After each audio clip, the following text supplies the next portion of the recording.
దేవీ సర్వభూతేషు మాతృరూపేణ సంస్థితః నమస్తస్యై నమస్తస్యై నమో నమః. మన ఎరగవరం గ్రామంలో వేయించేసినటువంటి పోలేరమ్మ వారి యొక్క నడివీధిలో ఉన్నటువంటి ఆలయం.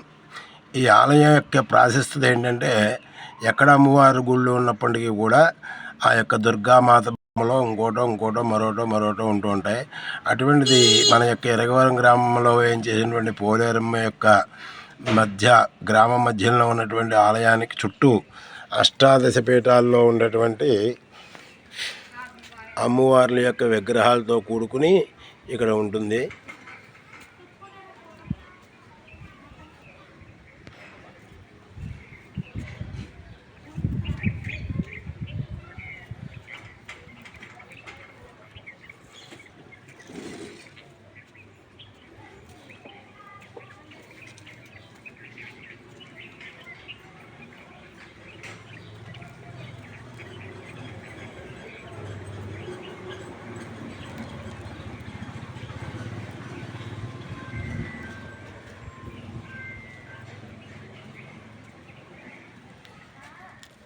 ఈ యొక్క ఆలయంలో ప్రతి సంవత్సరము కూడా మరి ఆషాఢ మాసంలోను శ్రావణ మాసంలోను మరి అనేక రకాలైనటువంటి భక్తులందరూ కూడా గ్రామస్తులు ఆడవాళ్ళంతా కలిసి అమ్మవారికి సారి ఇవ్వటం, తదుపరి శాకాంబరిగా అలంకారం చేయడం, గాజులతో అలంకారం చేయడం, తర్వాత పుష్పాలతో అలంకారం చేయడం, అమ్మవారి గుడిసె అంతా కూడాను ఇటువంటి కార్యక్రమాలు చేసుకుంటూ గ్రామస్తులందరూ కూడా వారి వారి యొక్క కోరికలు తీరడం కోసం అనేక మంది మరి అమ్మవారి చుట్టూ శుక్రవారం అయితే మంగళవారం అయితే వారి యొక్క అనుగుణాన్ని బట్టి ఇష్టాన్ని బట్టి 108 ప్రదక్షిణలు తదుపరి అనేక రకాలైనటువంటి మొక్కుబడులు తీర్చుకుంటూ ఈ యొక్క అమ్మవారి యొక్క అనుగ్రహాన్ని పొందుతూ ఉన్నారు.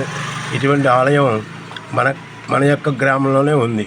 జాత విశేషమైనటువంటి ఈ యొక్క పోలేరమ్మ తదుపరి మహాలక్ష్మమ్మ అమ్మవార్ల యొక్క ఉత్సవం ప్రతి సంవత్సరం కూడా సంక్రాంతి వెళ్ళిన తర్వాత జరుగుతుంది.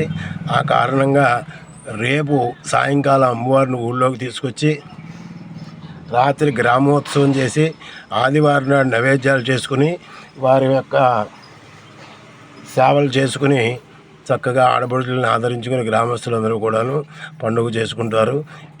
అటువంటి సందర్భంగా ఈ విషయాన్ని చక్కగా మీకు అందరికీ తెలియజేయడం అయింది.